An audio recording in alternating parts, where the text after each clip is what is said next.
Tak som sa vrátil na more s nádejou, že sa konečne dostanem domov.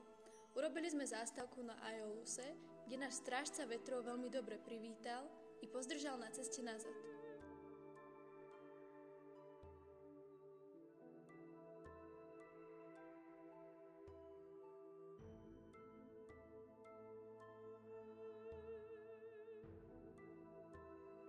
Ale moja posádka zo zvedavosti otvorila tašku s protivetrami a vytvorila búrku, ktorá nás vrátila späť na Aiolus.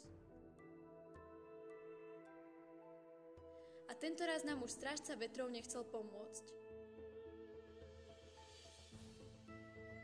Tak sme sa plavili a prišli sme na Lestringons,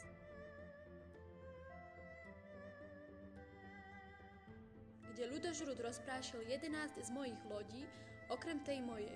Prečo? Stále si kladiem túto otázku. Odišli sme teda smerom k ostrovu Aiaia, kde žije čarodejnica Kirke.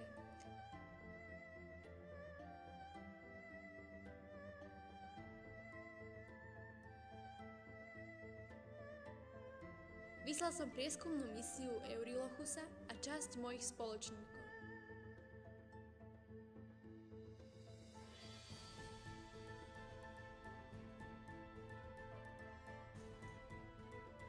Smola.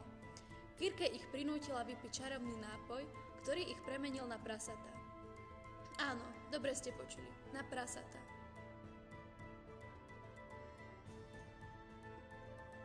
Našťastie môj priateľ Eurylochus nezaháľal a podarilo sa mu prísť mi o všetkom porozprávať.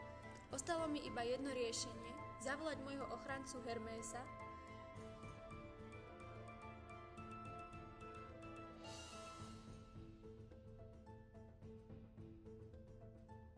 Pravdaže, mal tu moc zrušiť kúzla Kirke. Tiež ma zachránil pred Kalypso. Pamätáte si? Ach, ženy. Nakoniec 4 z mojich druhov nadobudli opäť ľudskú podobu.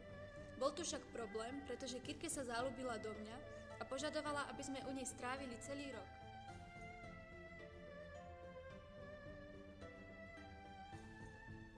Ale posádka, a ja tiež, sme snívali o odchode.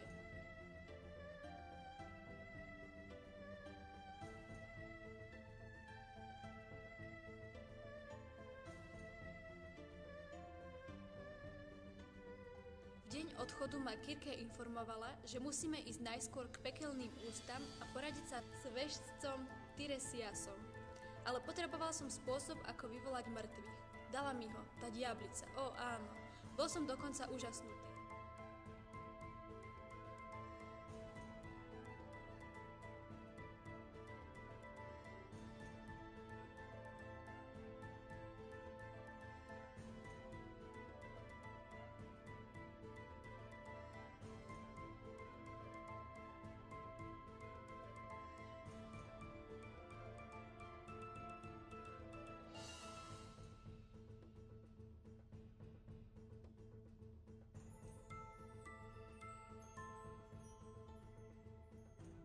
Ale na ďalší deň môj lodivod, Elpenor, spadol mŕtvy z terasy zámočku Kirke.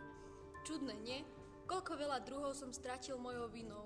Ľutujem to, ale musím sa dostať naspäť do vlasti k mojej žene a môjmu synovi.